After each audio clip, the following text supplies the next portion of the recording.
Hey man, what's good with it, man? In today's video, or the next video after the last one, which was like the SML one, man, I'm finna be reacting to what was this shit called? Yeah, Why Cloudy with a Chance of Meatballs is truly sickening. I saw like the little thumbnail, man. That shit was saying cannibalism and incest, which is kind of crazy. You feel me? I don't think I saw that part in the movie. You feel me? I don't think I remember that being a part of the movie. So I'm kind of interested. You feel me? So we finna check it out today, man. You feel me? If y'all enjoy, then y'all already know what to do. And I'm finna be reacting with my dogs too. Come here, boy. This is Stewie right here. Look at the camera, boy. Come on. Yeah, this is Stewie right here. And you know, Archie, man, you wanna come up here, boy? Come on. And this is my dog Archie. You feel me?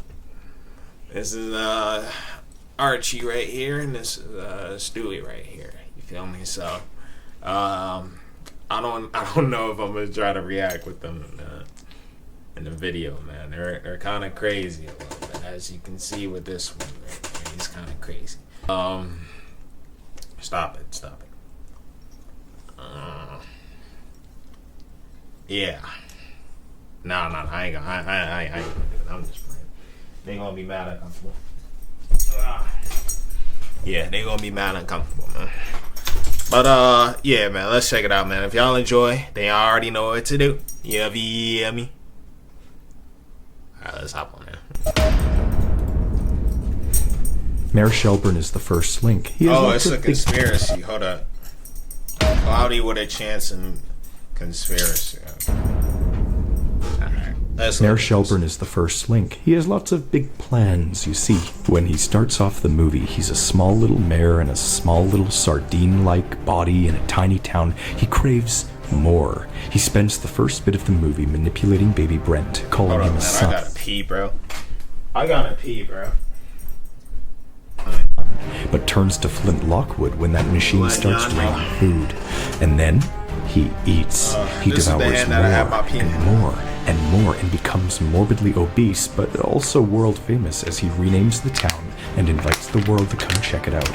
He's gotten bigger in every way, as the tourists now say. That is one big mayor. So it would seem as though his goal of being larger was achieved, right? Why does it keep blurring out? No. And the answer is just beyond anything you can imagine. I'm already recovering from a cold. I don't even imagine I'll have my voice by the end of this. This lunatic keeps going and almost destroys the world with his food orders and then just leaves and gets lost at sea. And he still can't stop eating. What's wrong with him? He wasn't this dumb when the movie started. Desperate, but not like this. Well, here's the truth. When you look a little closer, you can start to see patterns, answers.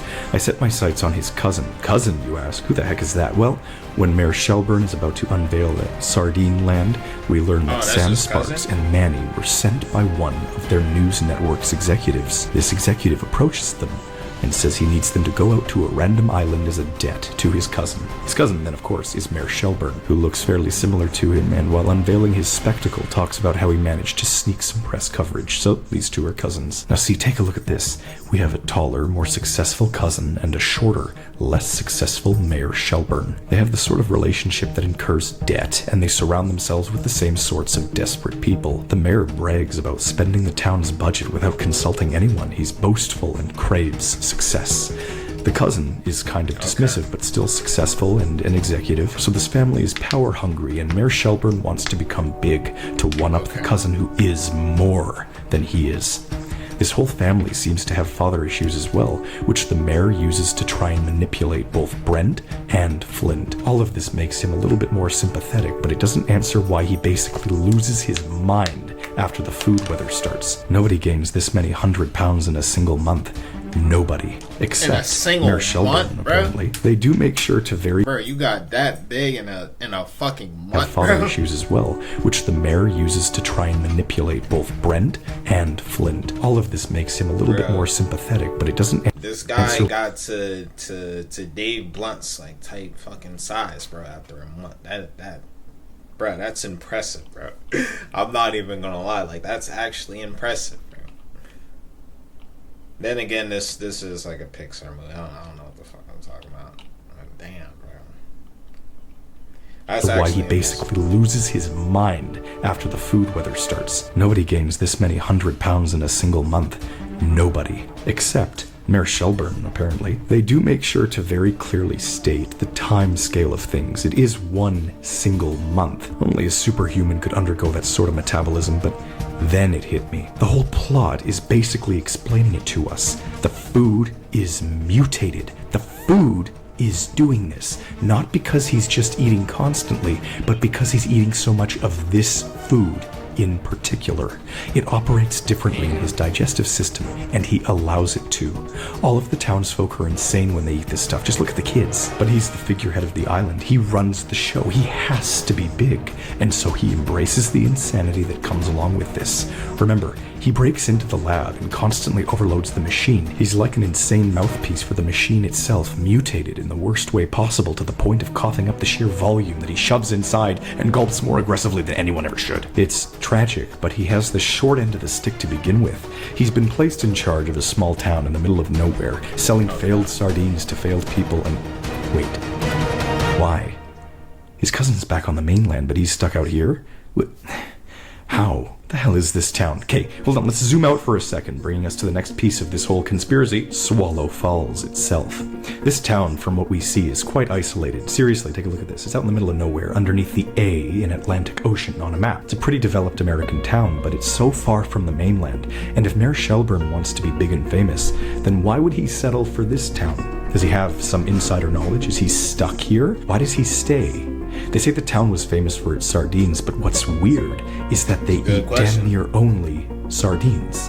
They don't even have other food. They just starve themselves and eat what little is around them. I mean, the mayor may have been eager for sardine success, but it failed. So what exactly is the missing puzzle piece? What, or rather who, is really running this place? To discover the answer, I watched through the movie all over again and then watched through its sequel. If you've seen it, you'll recall that they leave the island for a while and come back to find that the food has turned into a whole garden of food, and it's being industrialized by the guy that I didn't know like there was a sequel. So dear viewers, the answer to who's running this should be obvious. Mayor Shelburne gets lost at sea, and in comes Chester V. This man is world famous. He's the villain of the sequel. He is Flint Lockwood's childhood idol, a Bill Nye sort of thing. Comes. Bro, I thought this was like a robot at first, bro. Like, why is Chester he built like that? V. What the fuck? Why is he like built like that, bro? This nigga has like an extended neck, bro. Like what the fuck is this? I'm like, this man is world famous. He's the villain of the sequel. He is Flint Lockwood's childhood idol, a Bill Nye sort of figure on TV, but he innovates and controls much of the outside world too, like a next-generation Steve Jobs. His most important focus is the special food bars that he makes and sells to the world. Right as the first film ends and the second one begins, Chester comes in and claims that the United Nations consulted him to clean up the food mess across the world. But that's not the whole story. You see, this man isn't the cleanup crew. If you've seen the movie, you know he's secretly evil, of course, and here to relocate the citizens to California while he collects Flint's machine for evil purposes. Stop right there. Few questions. How did this man show up with such perfect timing? Why would the UN allow him to come here and not somewhere with a ton of casualties? How does he even know the machine survived? How does he already know how it works and have a kill code and an evil plan? And most importantly, how, if he is at all under jurisdiction of the United Nations, does he have the authority and secrecy to industrialize the island with an evil laboratory? That's yes, true, bro. This is the plot of the sequel. Yes, he's evil, and the answer to all my questions is yes. I'm fairly certain this man, who owns, feeds, and runs much of the world, has been influencing Swallow Falls this entire time. Oh, viewers, this puzzle is clicking rapidly. See, here we have an isolated island. with a bizarre controlled sardine dilemma. According to Flint, the world just suddenly realized that sardines are super gross, but who influences the public perception of food? Why, the master of food bars himself, Chester V. It's the whole point. It's not like food terrible, bars end up being the whole point of the sequel. Like Chester comes to the island to steal the machine, create food animals, and crush them into his bars because they taste better. So if Chester is running this whole thing, it makes sense. The mayor was being manipulated by Chester. Chester, who I'm sure promised big things for Mr. Shelburne. Chester, who runs science divisions, government operations, the food industry, and all manner of technological advancement. Chester, the only one with the means, power, and reasons to own Swallow Falls from the get-go. But why? Why control all of this? Why set all this up? To what end? How does this complete our puzzle? Well, we can figure out what his ultimate goal was if we analyze the result. He wanted his food bars to taste better. So how does that connect to the sardines of Swallow Falls? Well, I mean, Flint created the machine, which created the food that Chester needed, but how could he possibly influence that? Oh wait, Flint only had the desire to generate food from thin air because his town was stuck with the sardines that we established Chester V has control over. So what am I saying? I am saying that Chester V built a town on a dying industry just so he could change the narrative and crash them, forcing them to innovate. This is exactly what happened. Don't believe me? Well, the only other food we saw in Swallow Falls was the food bars we see Flint eating, which Chester promotes endlessly on his show. He's trying to spur innovation from children who are under pressure in one colossal, isolated island experiment. He owns it all, and Mayor Shelburne gets benefits, such as the ability to rapidly enter Flint's lab at will, Flint screaming, "How'd you get in here?" to no answer, as he types in codes that he has no business knowing. Chester is in control. Always was. And looking closer, Flint Lockwood obviously showed the greatest promise among all the Swallow Falls children, but how much evidence is there to suggest that he actually became Chester's main focus for all those years? Well, Flint's obviously the protagonist, but he's also the target of bullies like Baby Brent and Earl the policeman. They hone in and ostracize him. The mayor sends Earl and Brent after Flint fairly consistently. Brent even makes a point of entering the Lockwoods' tackle shop out of nowhere just to taunt Flint of all people on the day Sardine Land's opening. Mayor Shelburne, being under the authority of Chester, would also explain how Chester knows which manipulation tactics to use against Earl and Brent, repeatedly calling them out as bullies, always using police tape against Earl, knowing of Earl's danger senses, and having such information as Flint's father issues, iterated down through the mayor's father issues right into Earl's manipulation against Flint to create the ice cream snow day.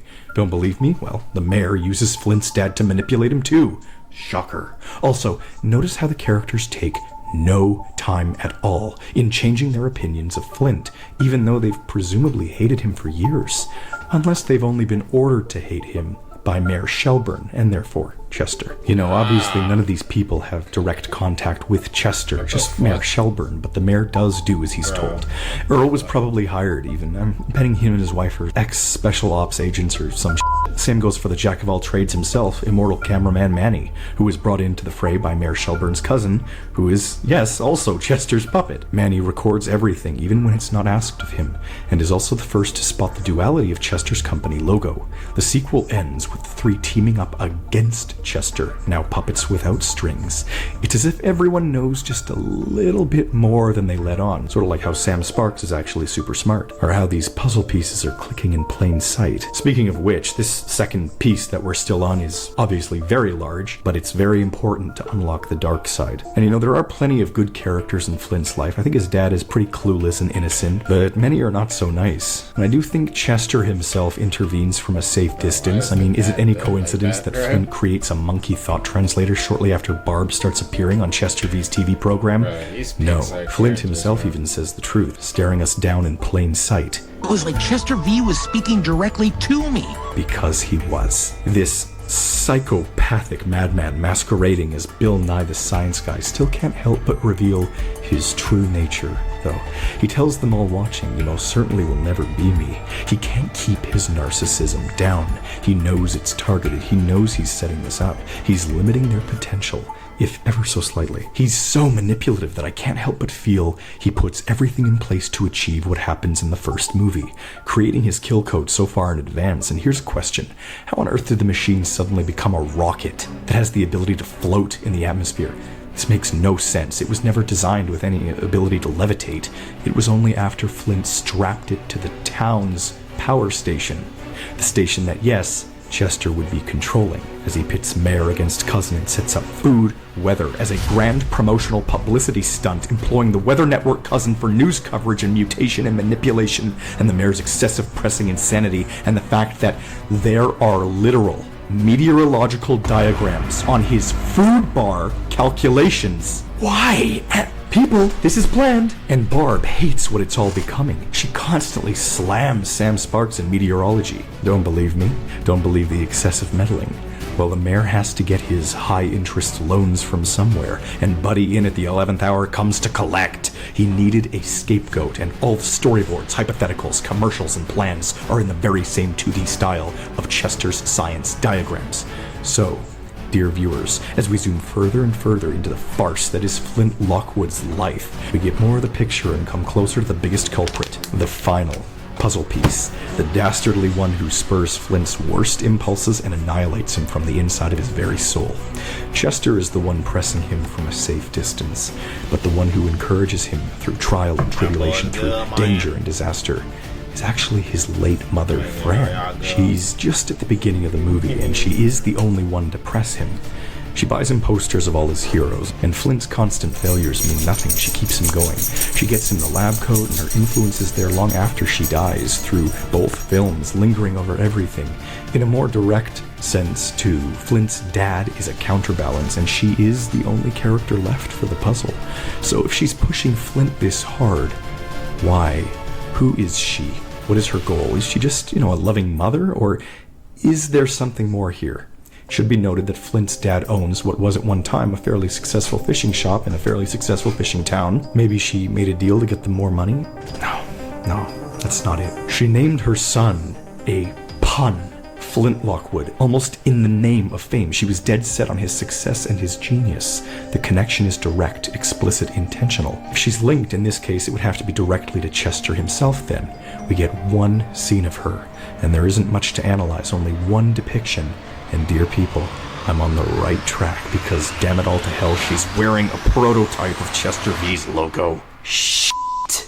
In the television show Chester, and dear people, I'm on the right track because damn it all to hell, she's... But is that the prototype? Wearing a prototype.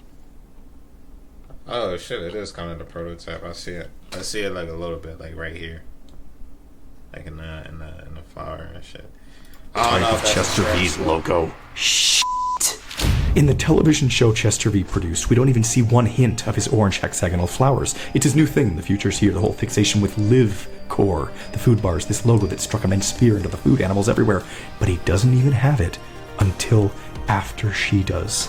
After she dies. How has nobody ever caught this? His aesthetic is absent from everything except I don't know, like until after she does. After she dies. How has I don't know, dude. I feel like this is like a little bit of a stretch, bro. I don't know, bro. Like the flowers, is he like comparing like the flowers like on her shirt, bro? I don't know. I feel like that's like a little bit like kind of a stretch, bro.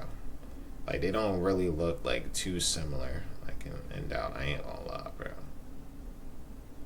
Unless like he's talking about something else, then you feel me? I'm kind of retarded, but bro, I don't really see the similarities between this little flower on their shirt and like that shit, bro. Like this looks like kind of like a common shirt to wear though. Nobody ever caught this. His aesthetic is absent from everything except her. Immediately after Flint watches the show, we catch a flashback of her bestowing the lab coat to him. Flint wasn't just randomly the center of the experiment.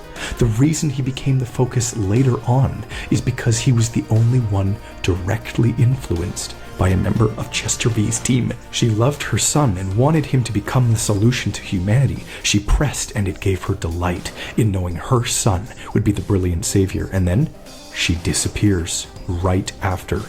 This is around the time that Chester's aesthetic changes. He catches wind of her deleterious meddling and kills her to take her ideas and boastfully plaster his organization with her progress, while begrudgingly accepting that Flint is the best chance for innovation. He turns her ideas evil and shits on her legacy. This is why he hates Flint and tries turning his friends on him long after he needs to. Oh, now I'm getting angry, I'm losing my voice. Chester's at the point where he could innovate food bars himself, but he's spiteful and he wants to annihilate the legacy of the business partner who flew too close to the sun. He brings Flint to his headquarters just to mock him and pretend like he's important by bestowing his dream position to someone just like him. It's no coincidence that the position went to a man named Flintley, who has an unruly mop of hair and is from an island. It's a means of torment. Fran Lockwood's influence persists through everything, and even the machine is constructed with her jug and her colander. Chester killing his lab. It's a means of torment. Fran Lockwood's influence persists through everything, and even the machine is constructed with her jug and her colander. Mom's. Yeah, this does say Mom's. Okay, he might be on Chester this. killing his lab partner pressure cooks Flint double time. But Chester's not stupid. He's spiteful, and she was smart too. So, let me ask, what other scientists do we get to see, which Chester shows some begrudging respect, yet aberrant disdain for? Someone who's stuck with him, someone who betrays him to save Flint, someone under his control and confused and conflicted, yet autonomous and extremely intelligent. The ape that started off basic but became insanely mature between decades, right on schedule, Flint's mother, is the unified field theorist who Chester V ripped the brain out of and crammed into Barb. That's it! It's what they talk about! This is why he lies to her about his plans. This is why she turns on him and joins the gang. She doesn't have the whole brain. It's not all her. It's just what's left of her. Barb has what's left of his mother's brain. She can't help but be spurred by her maternal impulses and true nature, and she was set to tour Flint herself. Coincidence? No. It's the ultimate insult.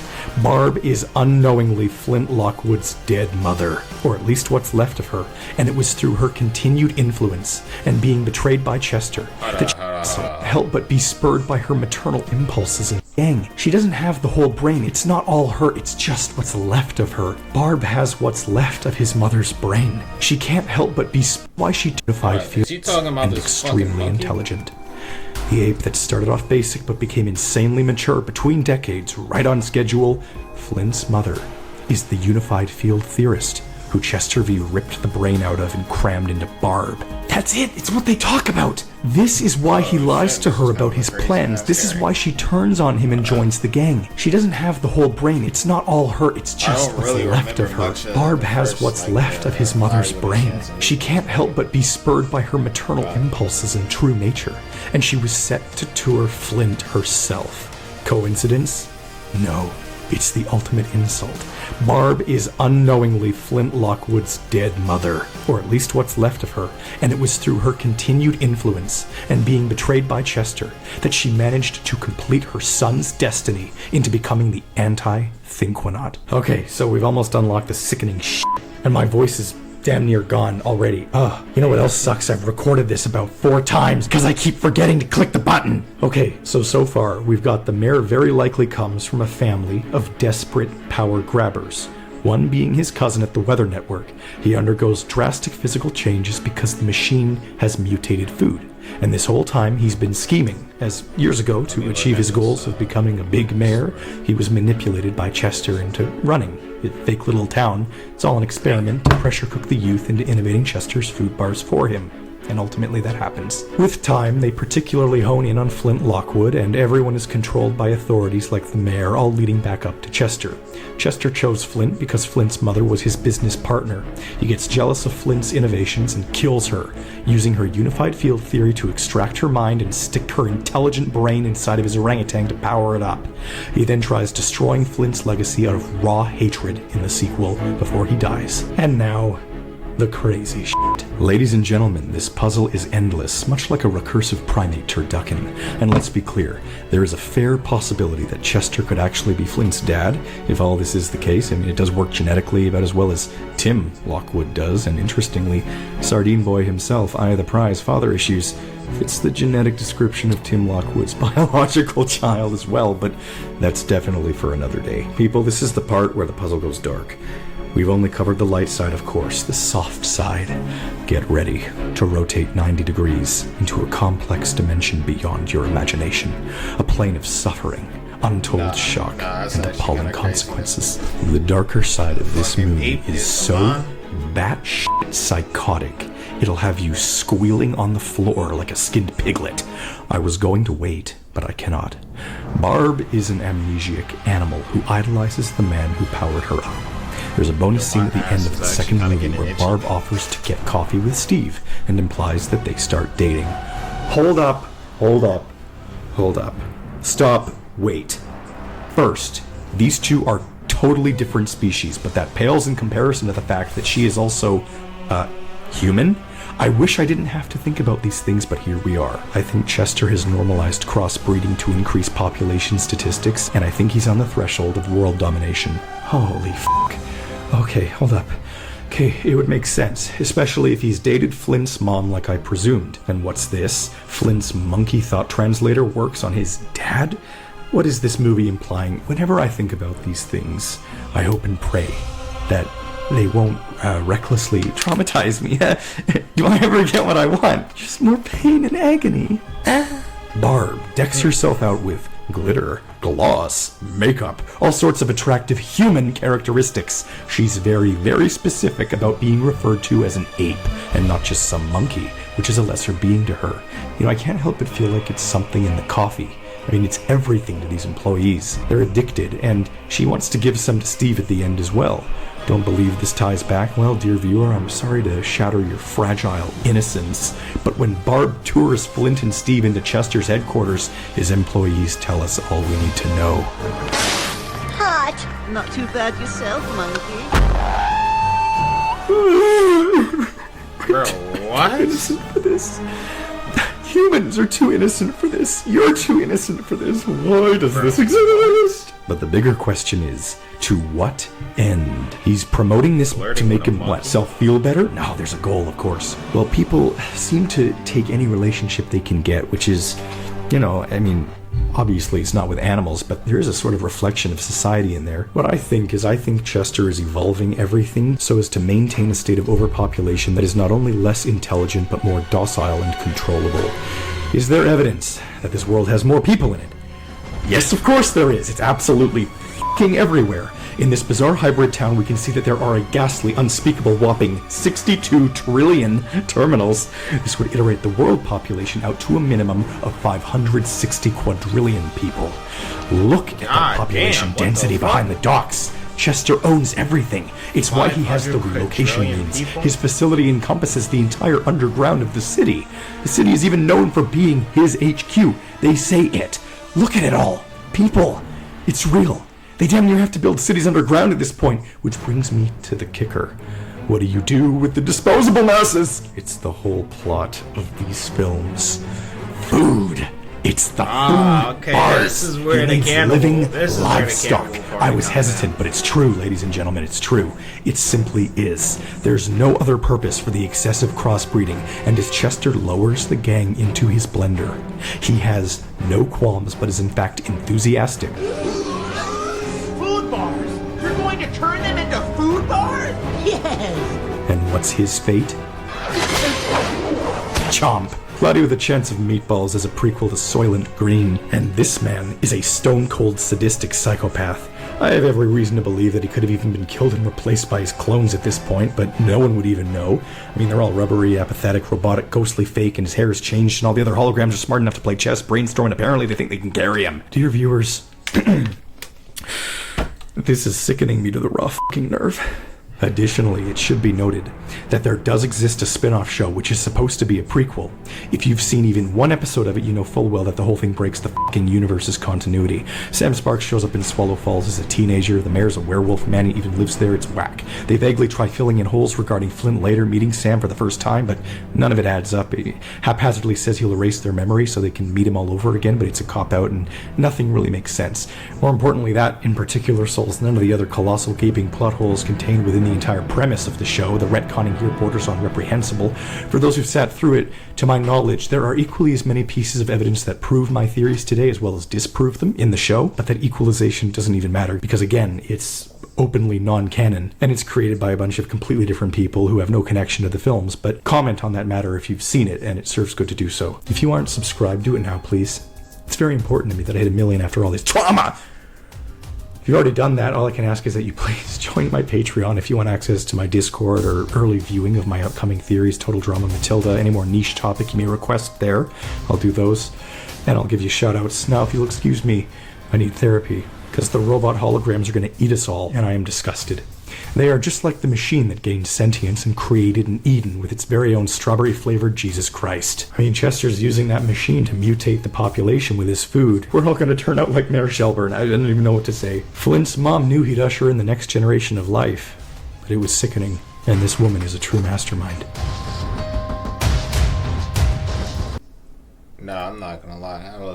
That was kind of a crazy theory. I didn't know Cloudy with a chance of meatballs actually like went like that deep, bro. You feel me? In fact, let me look at some of the comments. Let me look. This man is single-handedly the most schizophrenic and the most enlightened thing I ever found. I'm here for it.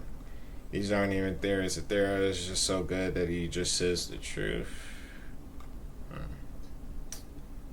Okay.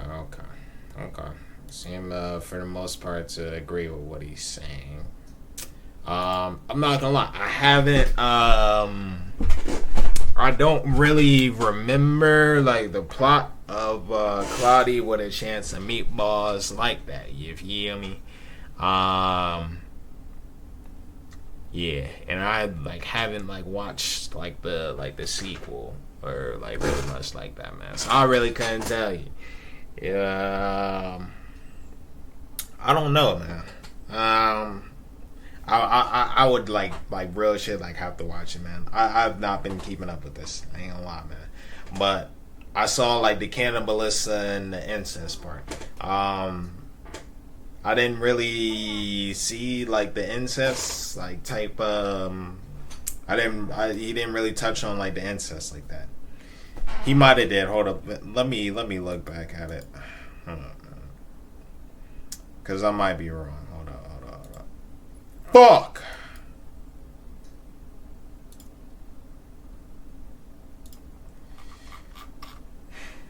Alright, you're locked down.